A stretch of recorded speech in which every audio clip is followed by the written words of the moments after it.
Hi everyone, it's Sheila from Long Arm Love. It's Thursday night tip night, and tonight is episode number 2, and I'm talking about borders. How many of you struggle with your borders?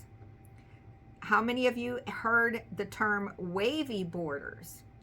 Well, that's like a nightmare to a long armer, wavy borders. What happens is your quilt lays flat, but your borders look like this. And I can tell you why it happens, and then I'll tell you how to improve that.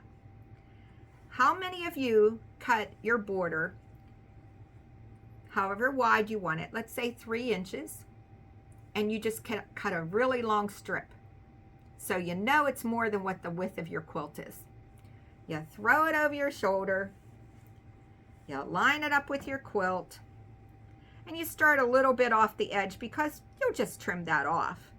And then you just start sewing. No pinning. You're just watching the side here, no pinning. And you just keep sewing. And when you get to the bottom, you just cut it off. Well, what's happening is your quilt and your border is feeding at different speeds.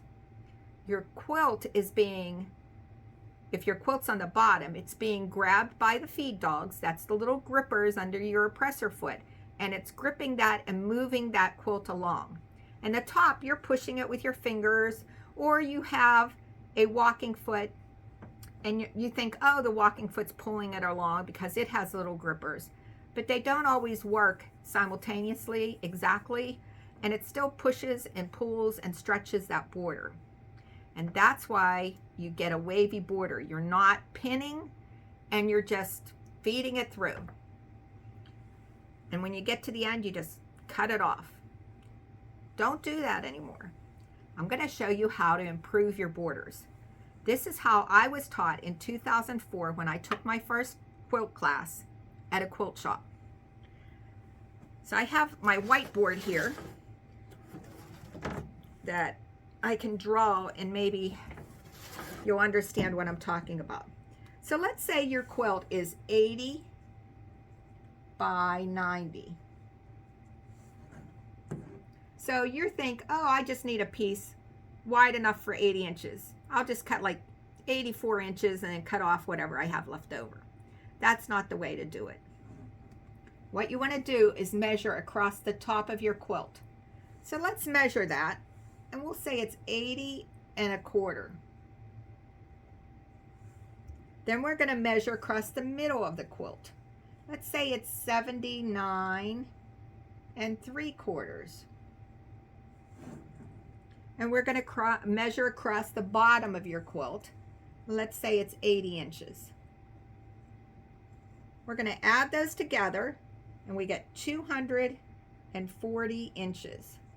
You divide that by 3 because you want the average, and that equals 80 inches. So you're going to cut your strip. Let's say we're cutting a 3-inch strip. We cut a 3-inch strip by 80 inches long. We're going to fold that in half so we can find the middle of it. We're going to fold the quilt in half so we can find the middle of it.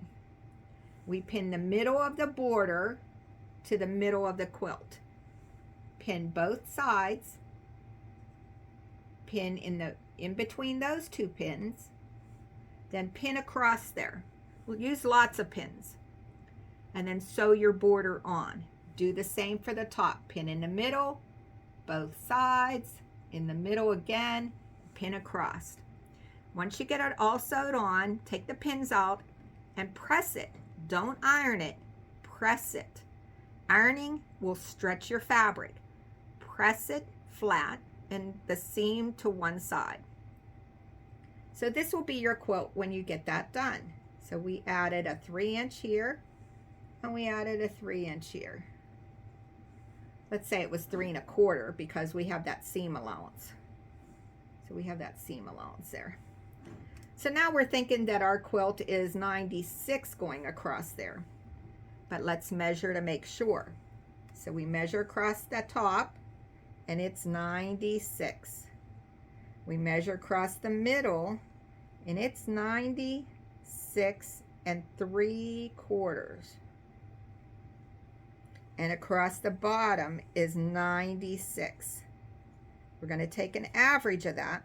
So it's 288.75. Divide that by 3, and it equals 96.25. So we're going to cut our strip 96.25. We're going to fold it in half. Fold your quilt in half. Pin here in the middle, your pin on the ends, pin in the middle again, and then pin across there. Then sew your border on. Do the same here. Pin the middle of your border to the middle of your quilt. Pin both ends. Pin in between those, and then pin across here. Use lots of pins. The more pins, the more it won't shift. And then press. Do not iron, because ironing stretches. And your quilt will end up, your borders will end up nice and flat. Your long armor will be happy. You will be happy because you won't have a pleat in your quilt or ripples in your quilt. So I hope this tip helps you. Please leave comments and let me know if these Thursday tips are useful to you. Sometimes I feel like I'm talking to nobody. So follow me on Instagram and Facebook, and subscribe to my channel on YouTube. And I'll see you next Thursday. Bye.